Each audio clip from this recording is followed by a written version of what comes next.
Okay, I got some music playing in the background of Whitebed audio. I'll then check if the audio is fine later, but let me lower it a little bit more. Then I gotta post it on Whitebed audio on the YouTube. So I'm gonna be doing an early today, and I'm using the palette that it comes with the daily, and the daily is gem. So the first thing that I always do, and I'm a pixel artist. I don't really get commissioned a whole lot or anything, but I'm gonna be doing a gem. And I like getting a couple of references first. And you can search for a couple of them on like Google Images or whatever you like.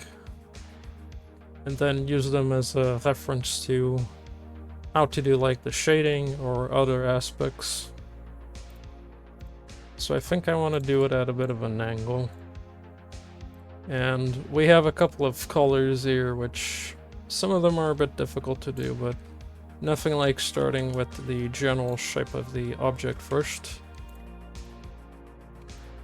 So I'm gonna draw the rough shape of the object, and then I'll try to get the shape nailed down as we go. And I noticed that we actually have quite a few purple colors here. So there's a few things we can do. We could do a purple looking gem with these colors, and we even have the pink, which can be used for highlights and whatnot. So I'm thinking we can do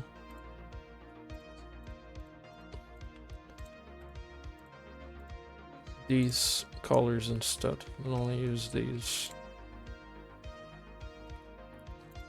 There's generally like a thing over here. I'm following a reference. Let me show you the image I'm using as a reference, which is this one, which is on the other screen. This is taken from Google Images. Let me go back to what I was doing. So kinda getting like a rough idea of the shape is generally a good way of doing this. Because the most important thing when it comes to like pixel art is getting like the shape of the object you want down first, at least for me. And then as you sculpt the pixel piece you're working on, you can make adjustments where you need to in order to make them better, or make them more apparent. So let's see. Trying to see what I can do here. It seems like this actually should only go up to here. Something like this. And this has a thing that goes from the center all the way to here. Kind of lines up like this.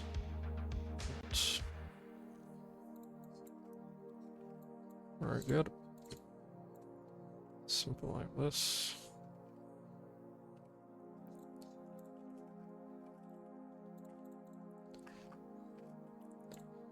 Now some of it is a bit of guesswork, so I'm gonna be experimenting different things until I get it right. And sometimes you can nail it the first try when you're doing it. It's definitely different when you're working with an object in an angle, for sure. You can get mixed results and you might end up doing something wrong. That's definitely fine. The important thing here is to keep trying and to use your references. And I like using references when it comes to these types of things, because you can get a better understanding of what the object is supposed to look like, the proportions and whatnot. Whereas if you're doing something without references, you have a high chance of screwing up the object, unless you've already seen that object multiple times. So this one has a bit of a glow over here. Has like a thing that goes kind of over here. As you can see, this is starting to take shape. Now, there's a bit of a glow over here.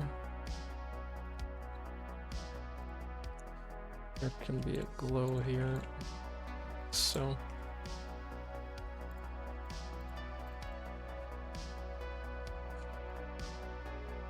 Now there's a dark spot kind of over here. And I'm thinking that we can actually use a bit of anti-aliasing. Because this black color is very heavy. So we could do something like this, for example, which makes it lighter, but I think we'll work more on this first. Things like this.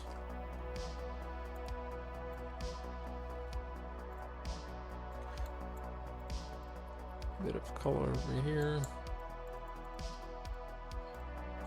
Can do this.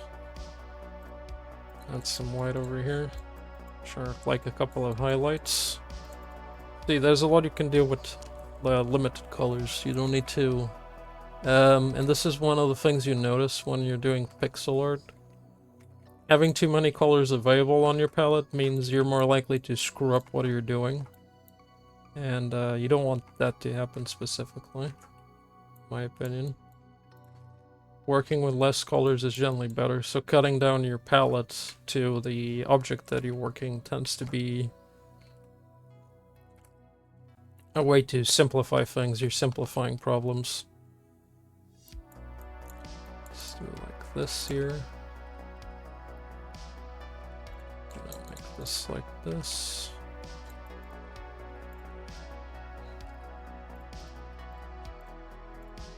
Deadering over here, deadering over there.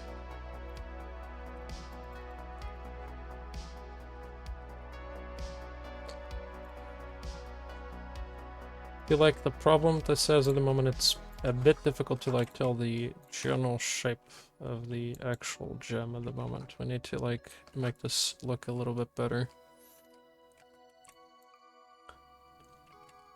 It's the general problem I'm seeing here.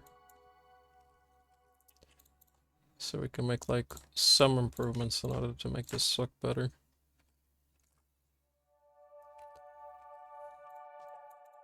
Could be some glow over here. Maybe make this outline brighter over here, example.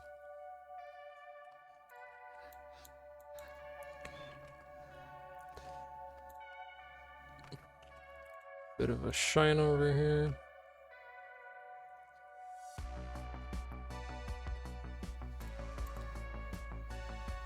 Bit of a dark color over here. Maybe something like this there.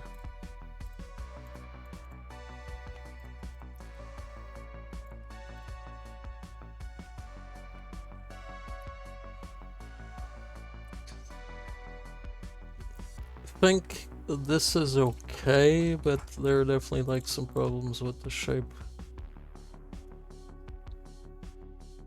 Because I think the main problem I'm seeing is that it's a bit difficult to like tell the general shape of the object.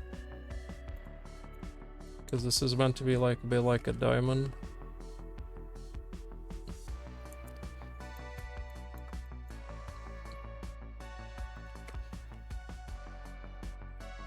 So it feels a little bit hard to read. Although you can see when we did this and simplified things, it becomes a bit much easier to actually read.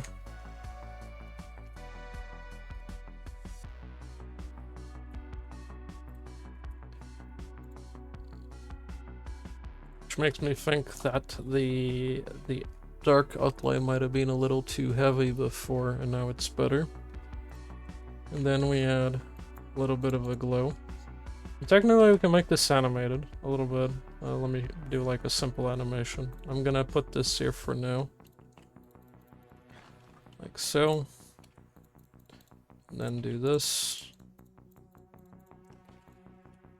And then we can increase the size a bit more.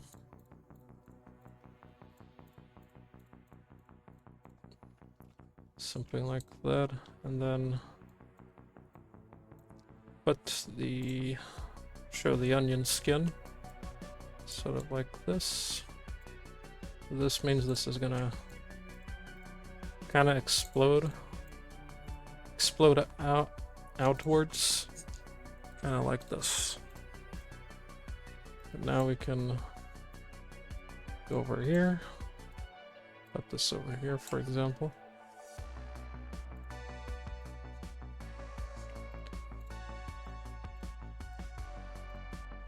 And we could shade this a little bit to give it like a bit of a glow when it does.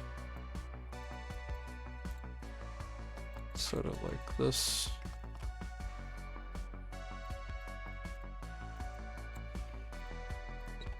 Copy this. It's possible this might look like a complete another mess as well. This is a bit of an improv guide to kind of what I do with the dailies, so this is not going to be perfect. So it's going to have its problems, but who knows, it might help someone.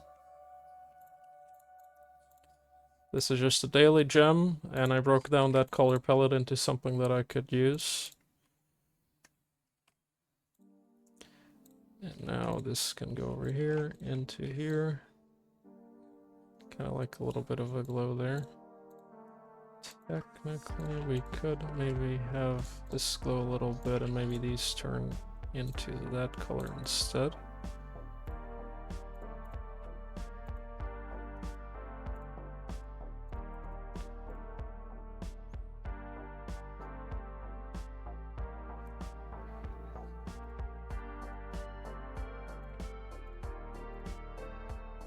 And I'll have it so the glow persists a little bit longer, but just a little bit, like so.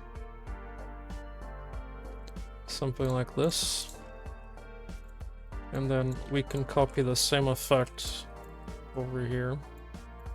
And now we're gonna put the bling happen somewhere else. It could happen, I don't know, maybe over here, for example.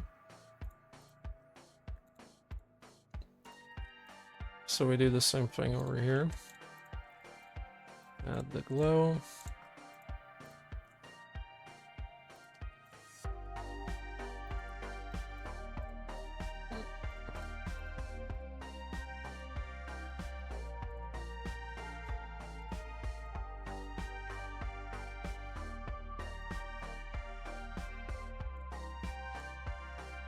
Something like this.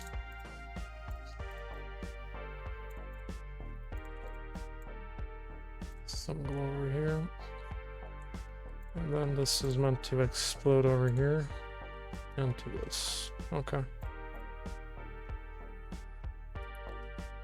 Not perfect, but the way that this glows, it kind of gives a little bit more texture to the gem. Not perfect, mind you, but it does work. And then we can give it like a dark color palette, for example, for the background. I think this could be less heavy, maybe.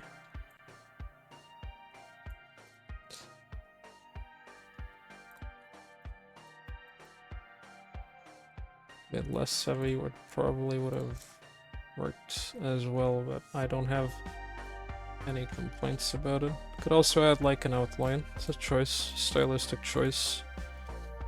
Add an outline to the gem, and you could even change the outline color a little bit when it's like glowing.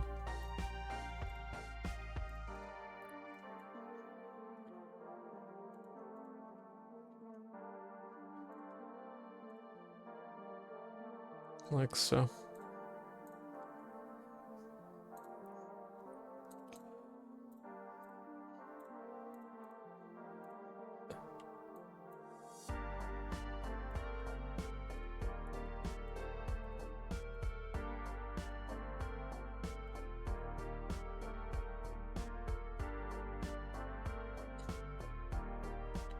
And then you get the finished piece. I don't think this isn't too bad, so gonna upload it to YouTube.